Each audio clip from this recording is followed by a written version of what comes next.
हिरवी काळी द्राक्ष पाहिली की तुमच्या आमच्या तोंडाला नक्कीच पाणी सुटतं। त्याची चव जिभेवर कायम रेंगाळत राहते। मात्र याच द्राक्षांमुळे शेतकऱ्यांच्या तोंडचं पाणी पळालंय। त्यांच्या तोंडाची चव घालवलीये कारण तब्बल 50 कोटींच्या घरात त्याची फसवणूक झालीये। व्यापारी निर्यातदारांनी आमच्यासह अनेकांना चढ्या भावांना विकली, मात्र शेतकऱ्यांना मोबदला दिलाच नाहीये। या ठगसेनांना कायद्याचा बडगा सरकार दाखवणार का आणि शेतकऱ्यांना कष्टाचा मोबदला मिळणार का, पाहूया याविषयीचा एक सविस्तर रिपोर्ट।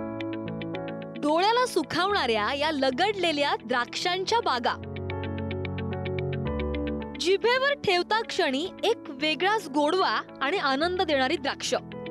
या गोडव्यामुळे याची देश विदेशात कायमच मागणी असते, त्यातून कोट्यावधींची उलाढाल सुद्धा होते।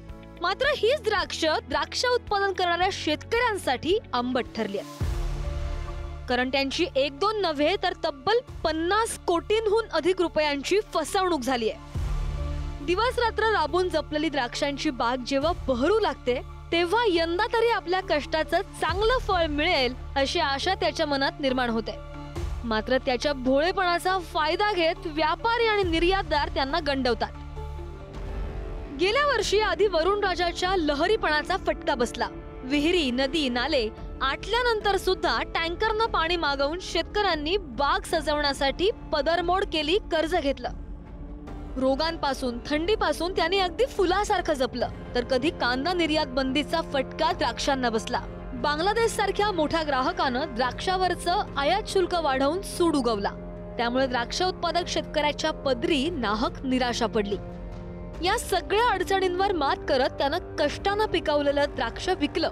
फक्त शब्दाला किंमत देत त्यानं विकलेल्या द्राक्षांचा मोबदला देण्याऐवजी व्यापारी निर्यातदार त्याला टाळू लागले। अनेक व्यापाऱ्यांनी पळ काढला।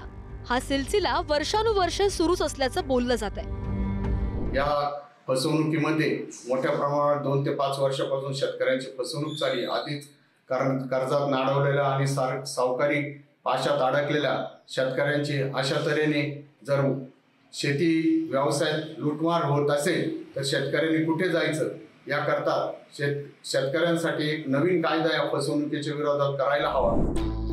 अनेक शेतकऱ्यांना अशा प्रकारे ठगसेनांनी गंडा घातलाय। महाराष्ट्र राज्य द्राक्ष बागायतदार संघाच्या ओझर येथील कार्यालयात अशा स्वरूपाच्या अनेक तक्रारी आल्या। संघाचे अध्यक्ष कैलास भोसलेंनी उपमुख्यमंत्री अजित पवारांची भेट घेत शेतकऱ्यांची ही व्यथा मांडली। या विषयाचं गांभीर्य ओळखून अजित पवारांनी तत्काळ नाशिक परिक्षेत्राचे विशेष पोलीस महानिरीक्षक दत्तात्रय कराळेंना कारवाईचे निर्देश सुद्धा दिलेत। तपासाची चक्र फिरू लागली आहेत। मात्र या भेटीला 15 दिवस उलटले तरीही समाधानकारक काहीही घडत नसल्याचं शेतकऱ्यांचं म्हणणं आहे। न्याय मिळावा, भविष्यात फसवणूक होऊ नये यासाठी कायदा करण्याची शेतकरी मागणी करतायत। आता ही प्रतीक्षा संपणार कधी आणि घामाचा मोबदला मिळणार कधी, हे प्रश्न द्राक्ष उत्पादक शेतकऱ्यांना सतावतायत। नाशिकहून किरण टाजणेसह रशीद इनामदार, पुढारी न्यूज।